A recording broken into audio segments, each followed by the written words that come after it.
Allahu Allahu Allahu Allah Allahu Allah. Alhamdulillahi Rabbil Alamin Ar-Rahmanir Rahim Maliki Yawmiddin.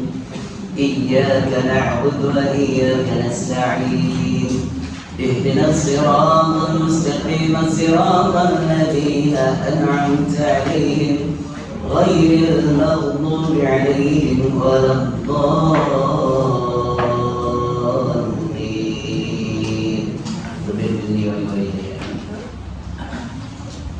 السلام عليكم وعلى عباد الله الصالحين.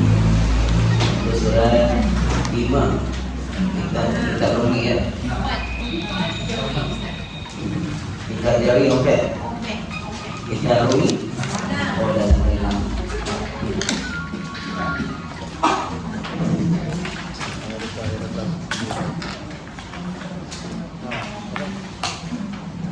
Sifat yang sebenarnya sifat wahdaniyah. Dah sampai dah kudrat dah. Wahdaniyah tu kita isi. Bismillahirrahmanirrahim. Qala musannif rahimahullah ta'ala wa nafa'ana bi'ulumihi wa barakatihi fid darain amin summa amin. Yang telah lalu kita dah belajar sifat salbiyah nama dia. Jadi makna sifat-sifat salbiyah itu semuanya ialah sifat yang kerja sifat itu menafikan perkara yang tak layak bagi Tuhan. Itu sebab dia namakan dia salbiyah. Jadi bila orang mempelajari dan memahami akan ta'arifan sifat-sifat salbiyah, sekaligus dia dapat membezakan perkara-perkara yang tak layak bagi Tuhan. Sebagai contohnya bila kita belajar sifat wahdaniyatun, mana esanya Allah Ta'ala tu daripada segi zat, sifat dan amal, maka yang dikatakan esa Allah Ta'ala tu atau satunya zat Allah Ta'ala tu tidak boleh dibilang-bilang, tidak boleh dicerai-beraikan. Juga ianya tidak sama dengan satu zat bagi makhluk atau satu sifat bagi makhluk. Kerana sekalian makhluk itu dia berjirim dan berjisim. Jadi yang kita nak kena faham sini, apa dia jirim, apa dia jisim. Jirim ialah benda-benda yang betul, seperti ini dipanggil jirim. Dan jisim ialah benda-benda yang bertubuh, juga begitulah. Jadi jirim dan jisim tu hampir sama pada ta'arifnya, cuma berbeza pada sebutan dan berbeza pada penggunaan. Kadang-kadang jisim ada dipanggil jismun latif, jisim yang halus yang tak nampak dengan mata kepala, tapi dia wujud, dia tetap juga berbentuk. Jadi tiap-tiap jirim, tiap-tiap jisim berhadap kepada kam muttasil dan kam munfasil pada zat dia. Apa dia kam muttasil? Beberapa perkara yang berhubung daripada sudut dalaman. Apa dia kam munfasil? Yang berhubung pada kesamaan daripada sudut luaran. Jadi kalau yang dalaman tu terdiri pada satu diri manusia atau zat makhluk tu, terdiri walaupun dia satu, dia tetap terdiri pada beberapa anasir lain. Contohnya batu tu sendiri, jirim, dalam dia ada atom, ada proton. Jadi daripada sudut sainsnya, dia terkira terangkum dalam makna kata kam muttasil pada zat. Kalau kam munfasil pada zat ialah maknanya keserupaan jenis. So batu ada banyak batu, batu juga ada batu akik, batu juga ada batu karang, batu juga. Ada batu api, agak. Jadi itulah maknanya banyak. Tapi bila zat Allah, dia bukan jirim dan bukan jisim, tak ada benda itu semua. Bismillah. Minum dulu. Tersasul-sasul dulu. Kalau motor laju memang tersasul sikit. Dia masa mula-mula belajar ni motor besar ni, dari Melaka pergi Puchong, masa turun aja tongkat, kaki tak jejak, goyang. Laju nak naik kereta pergi Puchong 45 minit.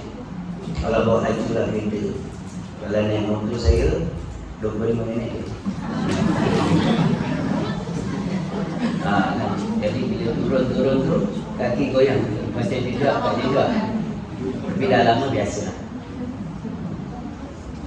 Allah baik. Itu makhluk juga. Dia ada jirim dan dia ada jisim, dan dia juga terdiri pada banyak anasir. Satu biji motor, dalam dia ada plastik, carbon fiber, ada besi, dan ada raw iron, macam. Itu zat, tu panggil zat makhluk. Allah laisa kamitslihi syai'. Senang kita faham semua. Jadi bila dia tu jirim atau dia jisim, dia berhajat kepada ruangan dan tempat. Sebab dia berketul ni, mesti juga kat atas meja ni, kat ruang, dia tak boleh tak ada tempat, tak ada ruang. Maka bila makhluk memerlukan ruang, sudah tentu Allah tidak memerlukan ruang, tidak memerlukan tempat. Maka Ahli Sunnah wal Jamaah sebut wujud lillahi ta'ala bila makani. Allah wujud tanpa memerlukan tempat. Dan sejak dulu, kini dan selamanya, Allah itu tidak memerlukan tempat untuk dia duduk atau dia tinggal. Maka mana-mana orang yang beriktikad Allah itu berada di atas langit atau di atas arasy, tak syak lagi kufur iktikadnya, batal iman dia. Bagi yang sebelah. Jadi itulah antara ideologi atau mitos yang telah diterapkan ke dalam umat Islam melalui iaitu oleh orientalis barat yang ketika itu berpusat di Great Britain dan Perancis.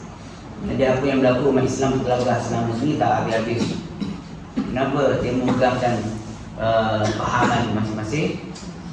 Maka berpecahlah kepada 73 golongan seperti yang disabdakan oleh baginda Nabi sallallahu alaihi wasallam sejak 1444 tahun yang lalu. Nabi telah bersabda, "Satabatariku ummati, selagi akan datang umat aku akan berpecah," kata Nabi, kepada 73 golongan. Kulluhum finnar, semuanya masuk neraka illa wahidun, kecuali satu. 73 umat Nabi ni masuk neraka kecuali satu. Maknanya 72 confirm masuk neraka. Satu saja yang tidak masuk. Waqala, maka telah berkata para sahabat, "Man hiya ya Rasulullah?" Siapakah golongan yang satu? Nak tahu. Waqala Nabi sallallahu alaihi wasallam, maka Nabi pun menjawab, iaitu ahli sunnah wal jamaah. Dalam hadis yang lain al-jamaah. Dalam hadis yang lain yang mengikut jejak langkahku dan Khalifah Ar-Rashidin. Jadi semua ulama dah kaji, ada tak kurang daripada 14 buah hadis sahih yang menerangkan tentang 73 buah ni. Satu masa yang lain Nabi kata 72 buah, satu masa yang lain 71 buah. Jadi umat Nasrani kata Nabi berpecah pada 73 buah. Umat Yahudi 71. Umat Nabi 73. Semua dari kalangan umat Nabi itu satu buah masuk syurga. Jadi sekarang ni zaman umat Nabi sallallahu alaihi wasallam telah pun tumbuh 73 golongan yang menyalahi dalam akidah. Hampir sama dibangsakan kepada Islam juga. Contohnya seperti Syiah, dimasukkan dia juga dalam kategori Islam katanya, tapi akidahnya batil. Maka tidak Islam dia pada sudut hakikat dia. Apabila dia beriktikad dengan iktikad yang syirik, itu banyaklah. Di antaranya sampai menghinakan akan para sahabat dan sebagainya. Jadi Syiah itu sendiri berpecah kepada 32 golongan. Syiah itu sendiri yang dekat dengan kita ada dia ada pada sana yang paling dahsyat, Syiah Rafidah, yang ada imamah. Juga ada Syiah yang lain, tapi semuanya tak dinamakan ahli sunnah wal jamaah. Yang Nabi nak ahli sunnah wal jamaah. Nabi bila tanya pada mereka, mereka kata akulah ahli sunnah wal jamaah. Dan juga golongan Salafi Wahabi satu buah. Dia pecahan daripada dulu nama dia ialah golongan Mujassimah. Golongan Mujassimah ni terpecah lagi, ada yang jadi kaum muda, ada yang jadi Salafi saja, ada yang jadi Wahabi saja. Jadi bila dikira Syekh Salahuddin Abbas dibuat kajian, sudah cukup 73 puak tu ada tumbuh pada zaman kita, zaman dia ni 100 tahun yang lalu. Jadi kita dah memang akhir zaman. Jalan yang benar ni dia. Satu je, ahli sunnah wal jamaah yang Nabi sebut. Kena taksub dengan dia. Dalam bab ni kena taksub. Kena kata, kena i'tiqad lain daripada ahli sunnah jamaah tak ke? Sebab Nabi sebut kullu bid'ah. Tak boleh kata dia pun Islam juga tak boleh. Melainkan bab fiqh. Kalau bab fiqh kita boleh bertoleransi. Sebab dia luas fiqh, dia ada banyak mazhab, dia banyak khilaf. Dalam bab tauhid tak boleh. Hanya satu saja, dia kena i'tiqadun jazimun muwaffiqatun lil haqqi an dalil. An dalil. Mana satu fahaman, pegangan fahaman atau akidah yang kukuh, yang jazam, yang tidak akan berubah. Sekiranya tu guru yang mengajar dia berubah sekalipun, dia tak berubah. Itu jazam. Tengok tu guru ni pun dah ubah ke lain pahaman, dia ikut pahaman, itu dia daripada awal lagi akidah ni tak sah. Kerana tidak ada jazam. Masih ada syak waham. Masih ada waham. Atau zanni. Dia zan, syak dan waham, tiga-tiga tak boleh dalam akidah. Dia kena yakin 100%. Baik, habis. Itulah dia. Hari ini kita masuk sifat yang seterusnya, sifat yang ke-7. Artinya ke-7 itu qudratun. Artinya kuasa Allah Ta'ala lawannya lemah, mustahil Allah Ta'ala lemah. Kalau baca bukunya tu lah. Ayat berani. Jadi kalau macam tu kita baca, kita faham kita sendiri. Kita tak faham apa makna qudrat itu. Bahasa Arab qudrat artinya berkuasa. Tapi bila kata ada berkuasa, ada imbuhan dia dah duduk pada masalah idafat ataupun kita panggil apa? Duduk pada maf'ul. Jadi yang kita nak qadiran ataupun qudratun, kita panggil isim mufrad dekat sana. Kita nak pegang dia dengan kata sifat, satu sifat yang duduk di zat Allah Subhanahu Wa Taala. Maksud duduk di zat, ada di zat Tuhan. Tak sama dengan tak sama dengan sifat salbiah tadi. Dia adalah sifat yang menunjukkan ciri-ciri ketuhanan. Ciri-ciri Tuhan tu dia. Dia sifat juga, tapi dia menunjukkan ciri-ciri ketuhanan dan menafikan bukan ciri ketuhanan. Adapun qudrat sampai 7 sifat yang dia panggil sifat ma'ani. Dia panggil sifat yang berada ataupun ada di zat Tuhan itu sendiri. Kita buat bandingan atau masalan untuk kita faham, bukan membandingkan Allah dengan kita, tak terbandingnya. Walam yakul lahu kufuwan ahad. Tidak ada satu apa pun yang sama tara, yang sebanding, ada kesamaan dengan Tuhan, tak ada langsung. Jadi ini sekadar nak bagi faham. Qudrat, iradat, ilmun, hayat sama bahasa dan kalam. Pada diri manusia, kalau kita nak buat bandingan supaya faham, sifat melihat yang ada pada manusia, sifat penglihatan ada dua. Satu, mata dia sebagai alat untuk melihat. Yang kedua ialah daya untuk melihat. Somebody dia ada mata tapi tak boleh lihat. Mata dia ada tapi dia tak mampu untuk melihat. Allah tak letakkan kuwah pada mata dia, baru tarik keluar kekuatan untuk melihat. Maka dijadikan sebab di kulli syai'in sababan. Setiap sesuatu tu Nabi kata ada sebab dia.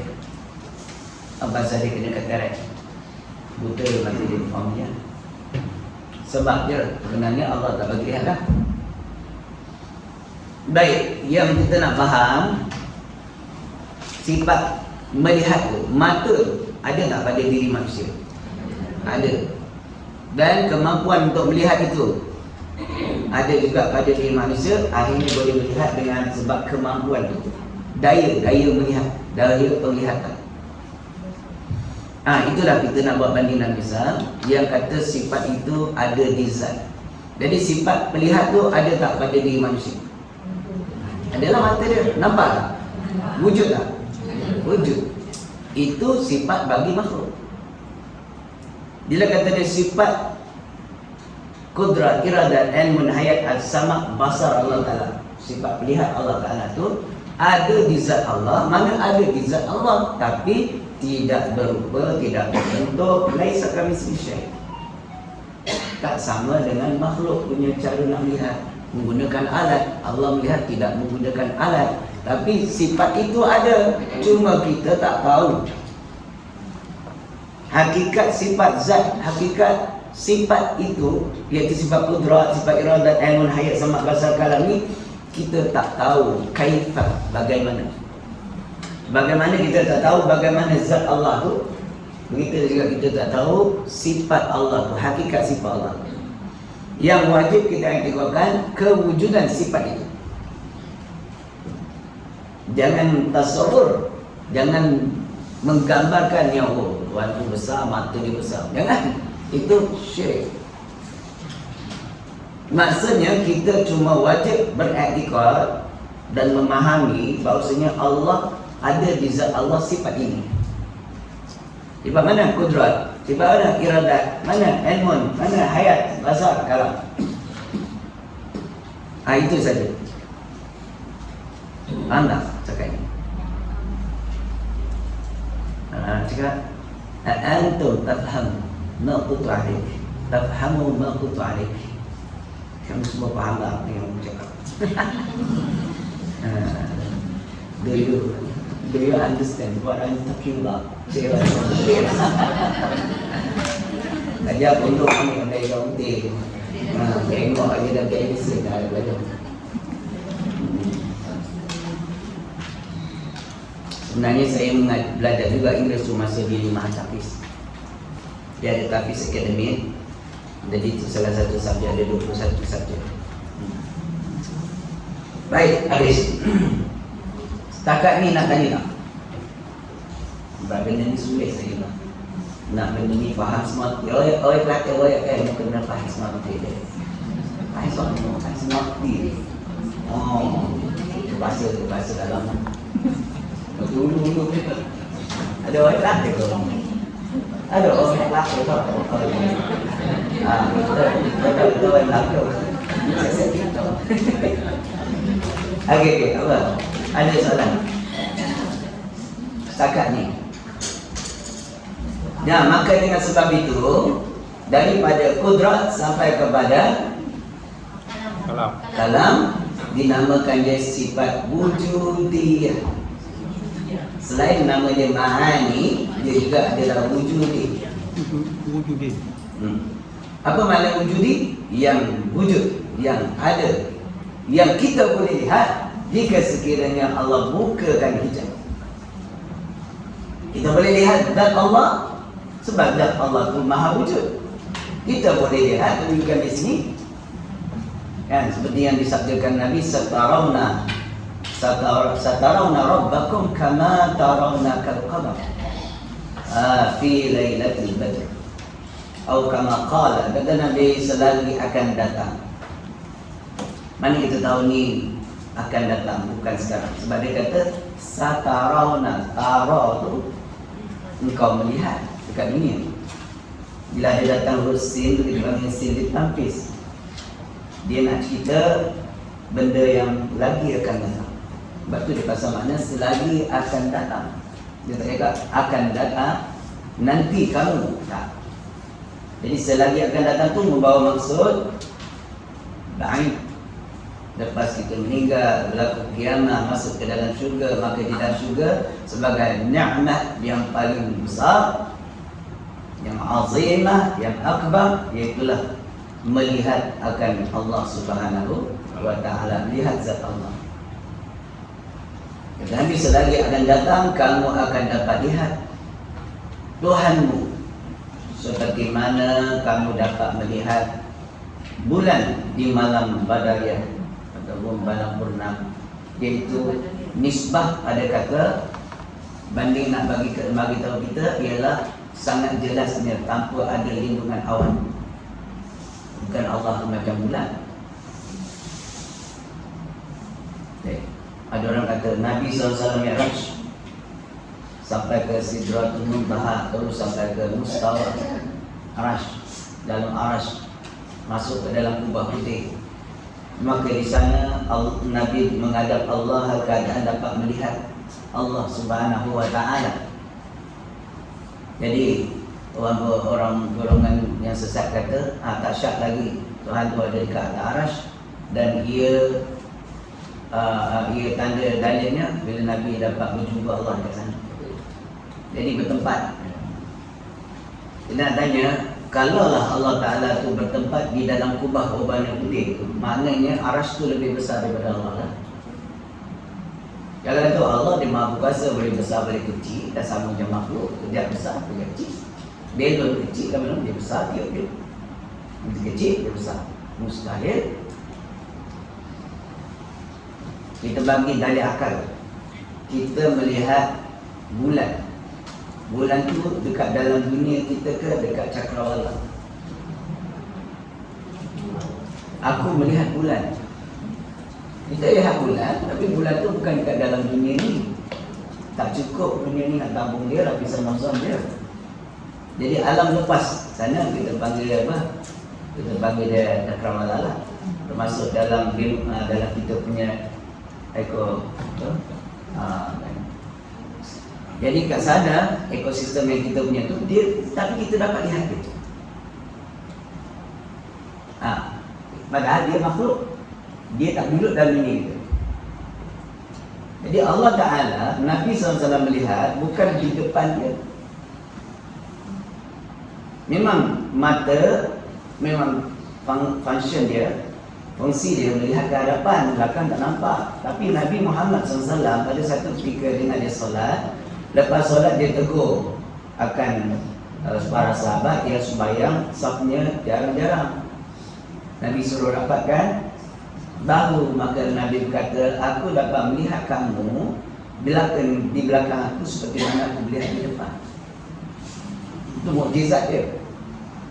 Itu pandangan zahir. Adapun Nabi ni Allah bagi dia dapat melihat Allah hal keadaan bukan di depan, belakang, kiri kanan, bukan. Kerana alam yang Nabi masuk tu bukan lagi alam zahiriah atau dipanggil musyahadah seperti bumi ini. Dia ada iktibar atas, bawah, kiri, kanan, depan, belakang. Nabi dah menembusi tingkatan alam dipanggil alam malakut a'la. Kita malakut sufla, dimensi lain. Dia malakut a'la, ada para malaikat, dimensi lain. Malaikat besar, malaikat Jibril punya besar, satu sayap dunia pun ada gelap.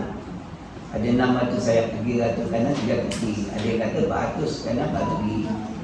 Satu sayap kat gelap, langit dan bumi terhalang cahaya matahari daripada menembusi dia kalau dizahirkan. Dia punya jisim. Jadi dia alam lain, alam yang lain. Sebagai contoh alam mimpi, sama tak dengan alam zahir? Tak sama. Waktu kita mimpi, kita sedang melihat seseorang. Mata mana yang melihat ni? Mata hati. Mata ni tak lihat, dah tidur. Jadi ingat pun dah tak function. Buka lah, kalau orang panggil tidur mati kan, kena bom pun dia tak kisah setahun. Habis yang ni, dalam mimpi itu sendiri, kita melihat dan berbual dengan orang di dalam mimpi itu. Kita dengar apa dia cakap.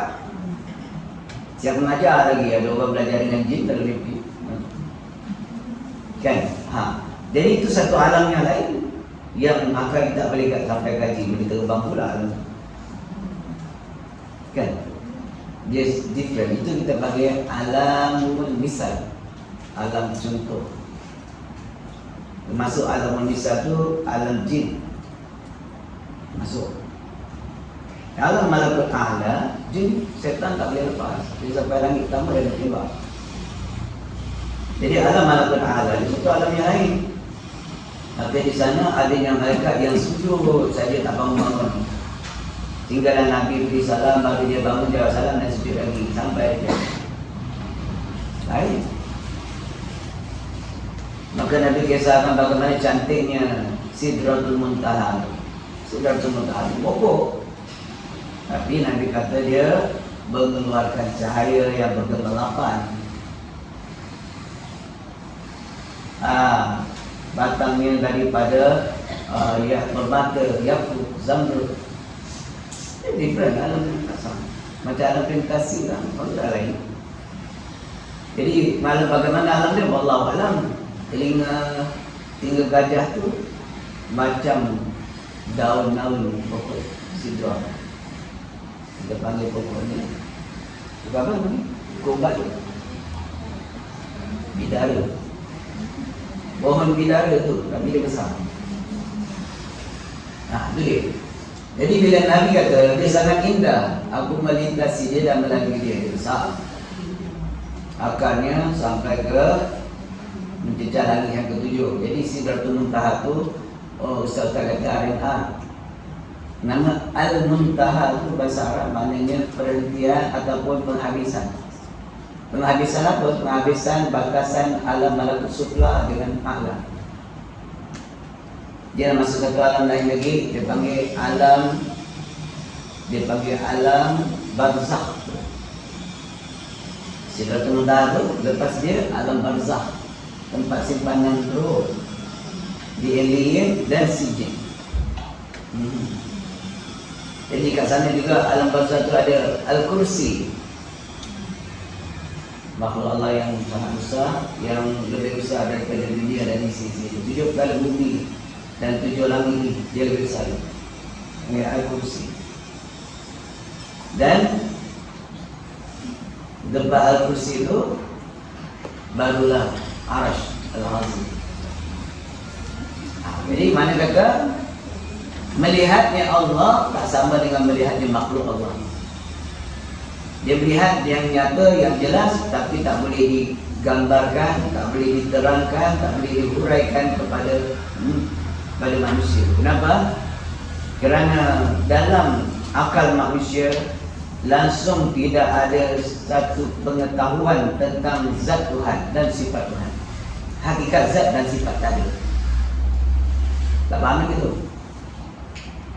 Saya buat satu contoh, Profesor Dr. Arendran cerita. Dulu saya cerita ikan, misal kata kita tangkap ikan pelaga dekat sungai, kita angkat dia, masukkan dalam botol yang jernih, kita bawa di jalan. So ikan tu akan nampak sekeliling dia, kan? Alangkah indahnya. Bila dia nampak mata pandai dari lawa ni apa ni? Dia tak tahu nama dia, tapi benda ni pun tak ada contoh dekat dalam alam ni, kan? Nabi SAW dia hamba Allah, dia manusia. Jadi dalam kotak pemikiran Nabi tidak ada satu perkara yang boleh menguraikan tentang Tuhan. Yang boleh bagi tahu indah saja. Allahu jamilun yuhibbul jamal, kata Nabi. Allah tu sangat indah. Jamilun, isim fa'il kemudian sangat-sangat indah dan menyukai yang indah-indah. Jadi bila sahabat tanya lepas Nabi Mi'raj, padahal dia dah menghadap Allah ni, dia dah melihat Allah dengan mata kepala dia. Bila sahabat tanya, Nabi kata la kaifiyah, tidak ada kaifiat, yang tidak ada contoh, tidak ada ilmu yang boleh urai. Tidak ada bentuk, tidak ada rupa, tidak ada warna. Warna makhluk, bentuk makhluk. Baru kita faham maksud. Macam ikan tu, bila ikan tu balik, lepaskan balik ke dalam sungai, dia jumpa dia punya kekawanan, dia pun cerita. Awak tahu tak? Aku jumpa Pak Nidali. Gila Pak Nidali. Apa Pak Nidali? Tahu lah. Dia nak tengok ada daun. Lampu mentol tak nampak. Pernah ceritanya lah. Dia kata la kaifiyah, tapi ada. Ya ada perbandingan. Kan? Dia lihat kita Ferrari, Lamborghini, Allah. Kan? Tapi tak ada dekat alam ni yang dia boleh nak cerita. Itulah. Yang dia boleh cakap, lawa saja. Inilah. Habis. InsyaAllah. Mendapat qalam sunni. Kenapa Allah Ta'ala yang dalam sangat dalam beli.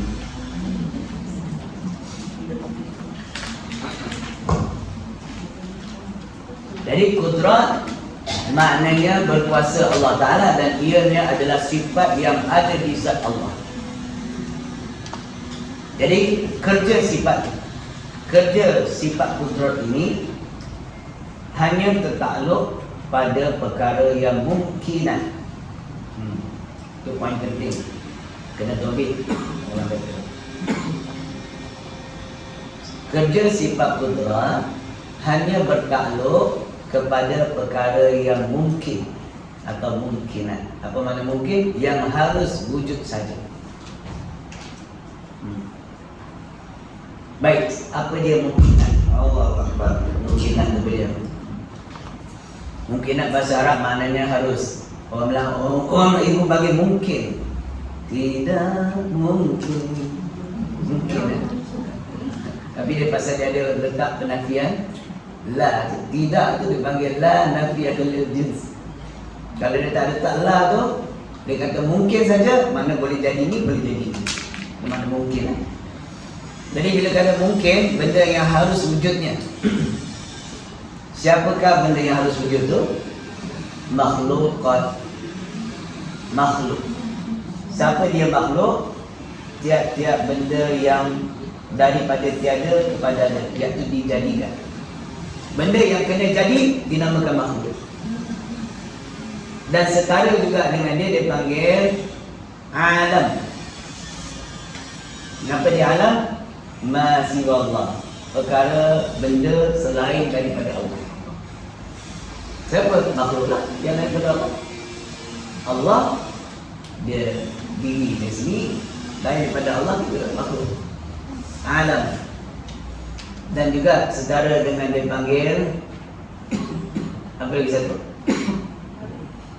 Yang baharu dia panggil hadis atau hudus, iaitu baharu. Apa makna baharu?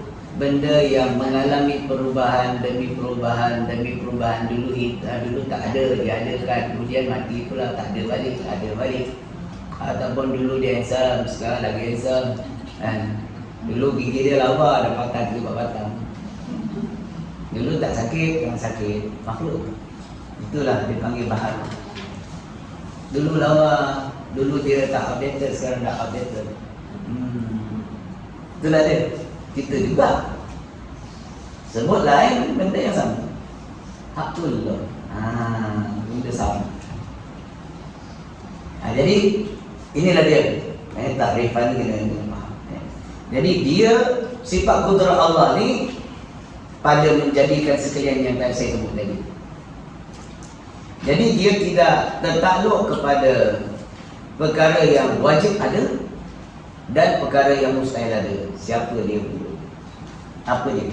Perkara yang wajib ada iaitu kewujudan Allah, zat Allah dan sifat Allah.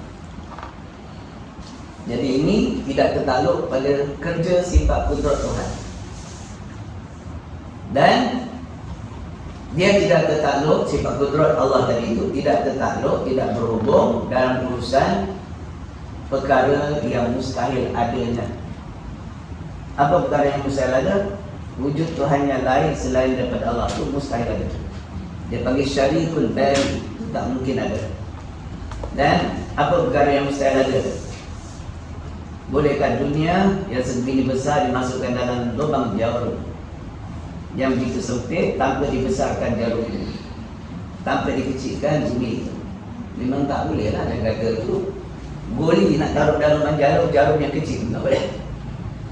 Benda tu mana mustahil lah. Mustahil kalau sudah akal kata kau gila, mana boleh masuk, kan? Melainkan kau besarkan lubang jarum tu. Ni tanpa besar, tanpa kecilkan goli, memang tak boleh masuk. Itulah dinamakan mustahil akli. Dan dia termasuk kategori perkara yang mustahil diwujudkan. Seperti kewujudan Tuhan yang lain selain Allah Ta'ala itu mustahil. Allah tak ciptakan satu Tuhan lain macam dia, mustahil. Allah tak gunakan kudrat dia juga untuk ciptakan benda-benda yang mustahil. Jadi kalau ada orang tanya satu soalan yang mana soalan itu soalan yang mustahil, kita dah tahu jawapan dia.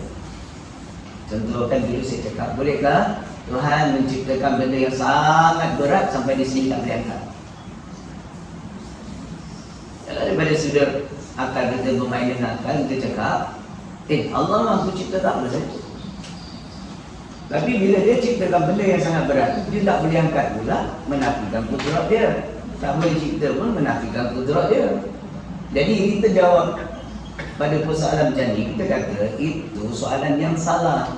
Kerana apa? Kerana sifat kudrat Allah tidak berhubung kait dengan perkara yang mustahil wujudnya. Sebab Allah takkan cipta benda macam tu. Bukan soal Allah tak boleh cipta, benda yang mustahil wujud. Itu jawab dia kan. Dia tak boleh jawab sembarangan. Bolehlah Allah nak cipta apa pun, tiba-tiba menafikan kudrat batal iman. Tak bolehlah, menunjukkan Tuhan lemah juga, batal iman. Cara jawab tu dia kena bila ilmi. Itu bila orang belajar sifat kudrat secara ringan ni, dia saya tak terlambat takluk yang banyak dalam sifat kudrat ni.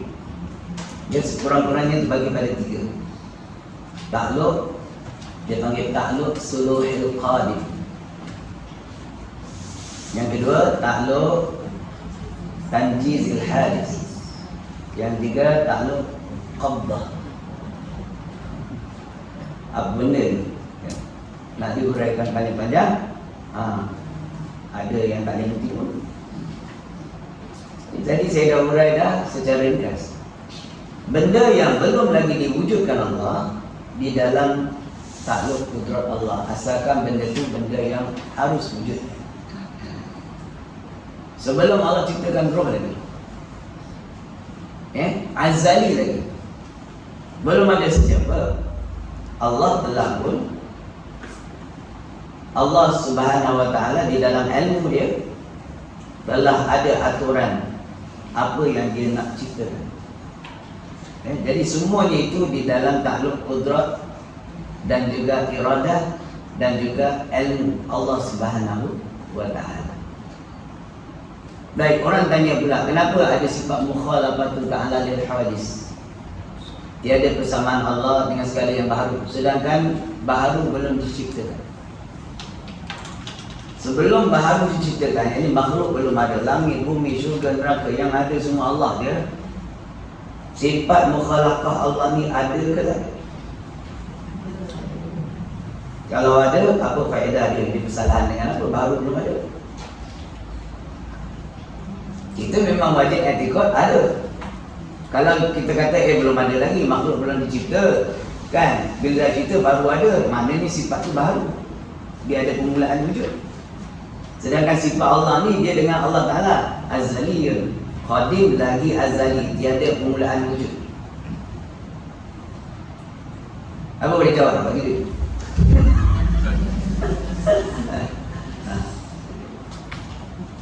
Dia tauhid ni dia kena buat macam ni, nimbang. Dia jangan baca straight je, confirm tak faham. Yang bagi faham Allah kan. Tapi maksudnya ini satu kaedah dia, buat satu benda yang kontra daripada apa yang kita sedang lakukan. Jadi kita akan ingat benda itu persoalan. Jadi benda yang saya cakap ni, perempuan tuan-tuan akan ingat. Dia nak bersalahan dengan apa? Adik itu satu. Kemudian sifat itu dah ada ke belum? Kalau dah ada, apa faedah dia? Dia mesti bersalahan dengan baharu. Baharu belum ada. Yang ada qadim saja, iaitu Allah saja. Baru kita dengar hadis tadi. Iaitu tetap sifat itu telah memang wujud selagi ada zat, tiada permulaan pada wujudnya sifat mukhalafatul ta'ala lil hadis. Iaitu bersalahan dengan apa yang ada di dalam ilmu Allah, baharu yang lagi akan diciptakan. Dia belum cipta, tapi telah ada di dalam ilmu Allah. Sebab ilmu Allah ni bukan didahului tiada. Dulu tak ada, kemudian baru terfikir nak buat tu makhluk. Allah tak azali lagi. Kita ni hidup mati kita dapat mengaji, dapat baca, dapat jadi itu jadi ini, dapat nikmat, semua telah ada di dalam ilmu Allah azali. Bukan sekarang cerita baru Allah nak plan itu dia tak. Asyad buat sifat Allah, ilmu sifat ilmu dia berkait ni, qudrat iradat ilmu dia berkait. Allahu a'lam bissawab. Cukup dah pertanyaan. Ada soalan? Okey, kalau kita akan masuk sifat seterusnya, iradah. Dia ni sifat berkehendak Allah. Kadang kalau kita ngaji dengan tak pondok, ulama pondok dia kupas lagi dalam. Dia bezakan perkataan berkuasa dengan berkuasa, dia different. Tapi saya tak nak masuk ke sana sebab bagi saya poin yang penting dah faham. Dia nak faham benda tu dia kena belajar dalam sorok sikit. Nak masuk kenapa dia kena macam ni, masdar. Kenapa dia pakai berimbuhan. Jadi itu semua nak kena faham bab ilmu alat dulu baru dia boleh. Nanti bila sampai satu bab kita panggil sifat kalam Allah, lagi kena lalu di mana. Kenapa kalau tak belajar insya-Allah belajar tak payah. Jadi kalau tak belajar tu yang payah, yang susah. Contoh saya bagi satu soalan. Al-Quran ialah kalam Allah, tak boleh nafikan, itu kalam Allah. Jadi Al-Quran kalam Allah tu dia mesti laisa kamitslihi syai', dia ada persamaan dengan makhluk. Jadi kenapa bahasa Arab? Bahasa Arab bahasa makhluk, bukan bahasa Allah. Nampak tak persoalan yang saya timbulkan? Saya punya soalan, Al-Quran yang kita baca ni kalam Allah, macam mana kita nak kata dia kalam Allah? Kalau kita kata kalam Allah tu berhuruf, bersuara ataupun berbahasa, kufur. Tapi orang tak nafikan macam ni. Al-Quran kalamullah. Saya dulu kita nyanyi. Okey, ada okey tak? Persoalan tu agak-agak akan menimbulkan persoalan, betul tak? Itu sifat kalam antara sifat yang susah nak diuraikan. Golongan yang sesat mendakwa Allah ada suara tapi suara yang qadim. Jadi itu batil. Sebab suara itu sendirilah sifat yang Allah telah jadikan pada makhluk, yang mana mungkin ada pada dia.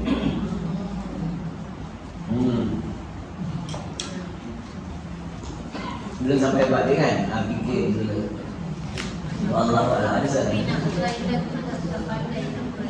Ya.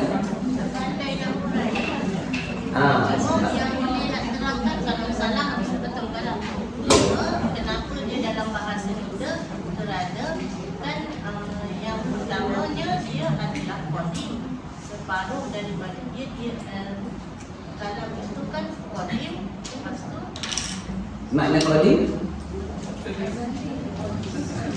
Ya, qadim lagi tadi. Okey, kalam Allah tu dia dipanggil kalam nafsi. Kalam nafsi. Lepas tu separuh daripada dia adalah kalam nafsi. Apabila dia dah separuh, macam mana cakap dia? Separuh tu dia jadi kalam lafzi. Separuh kalam Allah jadi kalam nafsi. Macam mana terangkan separuh tu lah? Ya, saya faham maksudnya. Tapi tak boleh kata separuh. Sebab okey, kalam nafsi iaitu kalam yang berlafaz, dia berhuruf bersuara. Ini kalam makhluk, bukan kalam Allah. Pada waktu tu dia dah jadi baharu kan? Kalam Allah jadi kalam baharu macam mana? Masa kata, saya faham tu dia sebenarnya dah ada idea tapi nak ulang. Dia nak explain tak?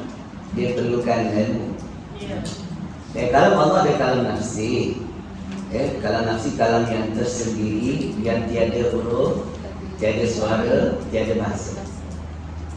Jadi kalau tak ada dan tidak berlafaz, yang ini bersuara. Kalau tak ada bersuara macam mana dia cakap?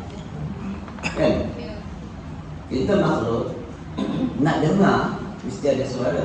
Semua tu bercakap tak boleh dengar. Lepas tu kita rasa dia bisu ke? Dia tak bisu. Dia boleh cakap, kita tak kenal. Baik, dalam bahasa Arab, bila sebut kalam, dia banyak aspek.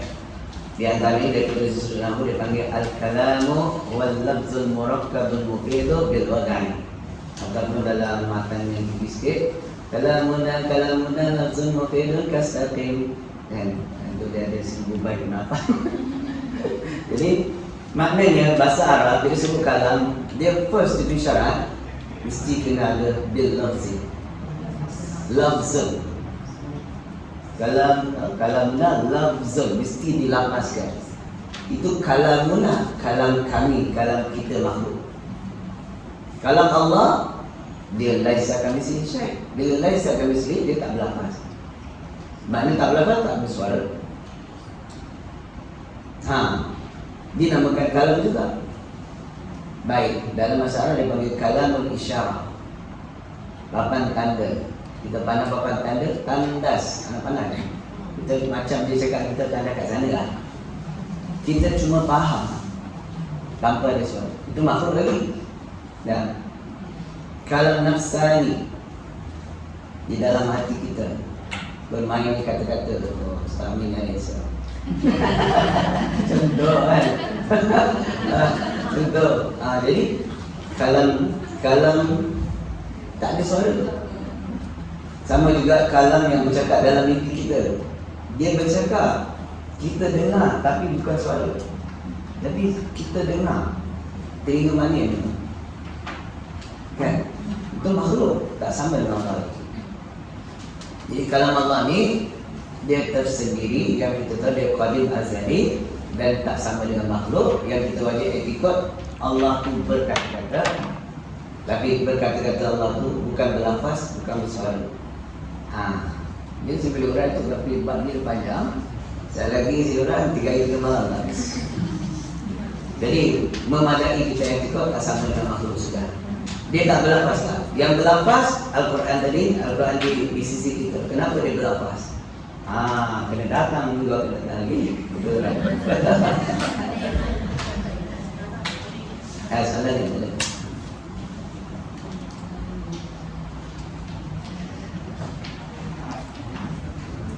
Tak ada soalan tak?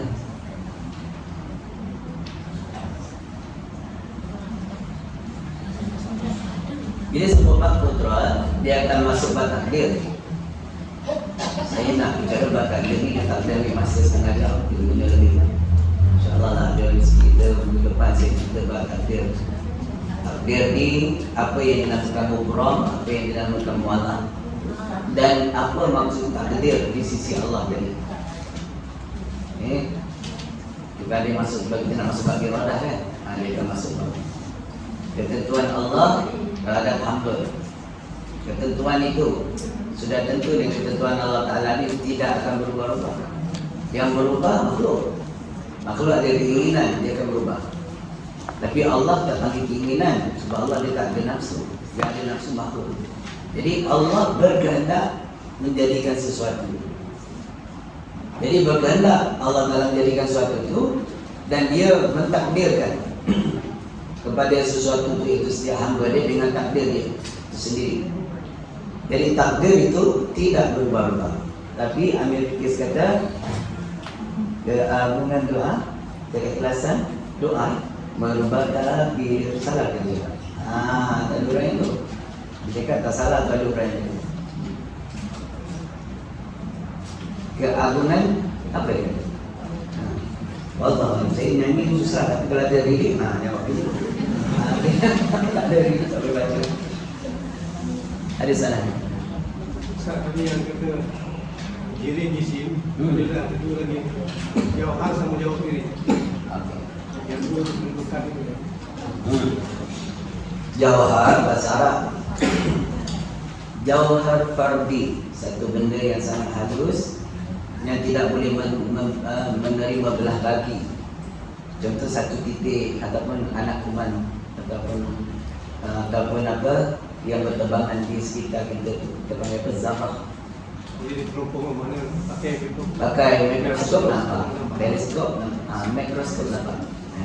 Jadi kita panggil jauhar fardi. Jauhar tu maknanya satu benda yang dia termasuk kategori makhluk, tapi makhluk yang fardi. Jauhar yang tidak nampak dengan mata kepala. Tapi dia still masuk kategori jirim. Dan dia juga berjisim. Anak kuman lah berjisim. Mana jantung dia? Dalam kecil.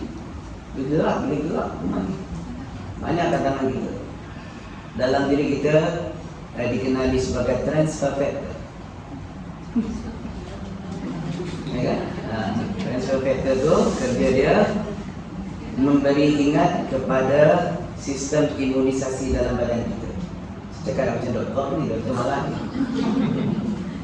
Jadi bila dia bagi kenal, barulah sistem imunisasi dalam badan kita ni atau antivirus yang ada dalam diri kita ni bekerja untuk memakan virus atau membunuh virus yang masuk dalam badan kita. Jadi zaman sekarang spesialnya banyak sekitar kita kuman-kuman baru yang mutasi kena kepada kita, tapi kita punya sistem imunisasi atau antivirus masih lagi outdated.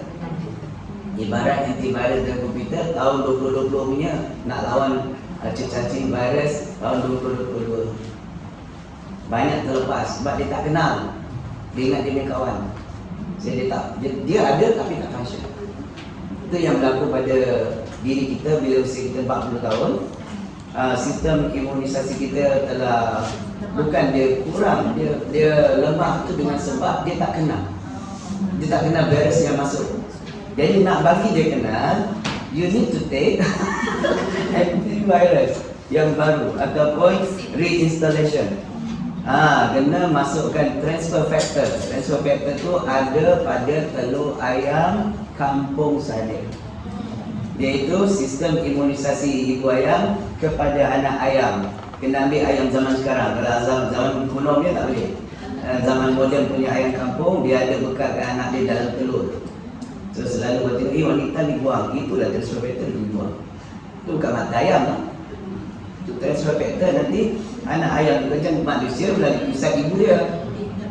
Bercantum pusat ibu dengan anak. Tapi ayam dia mana ada pusat? Dalam telur tu dia letak. Allah jadikan dia. Jadi ahli sains perubatan kaji transfer factor ni memang sangat berkesan sebab manusia makan ayam, ayam pula duduk dekat suasana yang sangat buruk, dekat tempat yang kotor tapi dia survive. Jadi transfer factor yang ada pada ayam tu sangat kuat. Dan dia boleh dia synchronize dengan badan kita. Itulah bila kita makan transfer factor, dia akan membantu menguatkan sistem imun.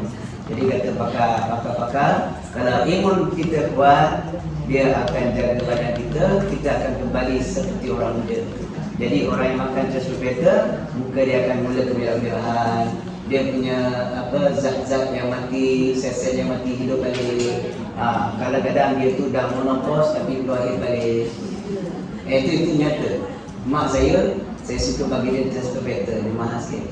Jadi umur dia dah 60 lebih, dah rahim datang. Sehingga kan istihadah, dia ingat istihadah, dah rahim.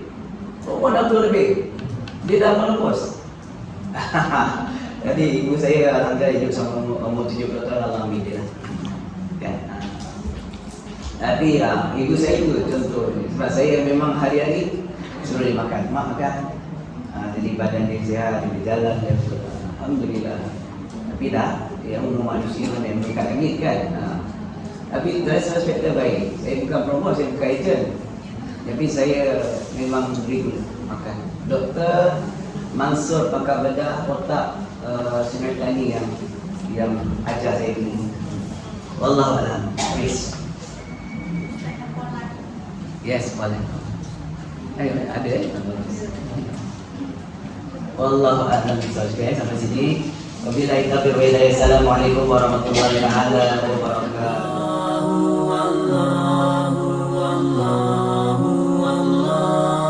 Allah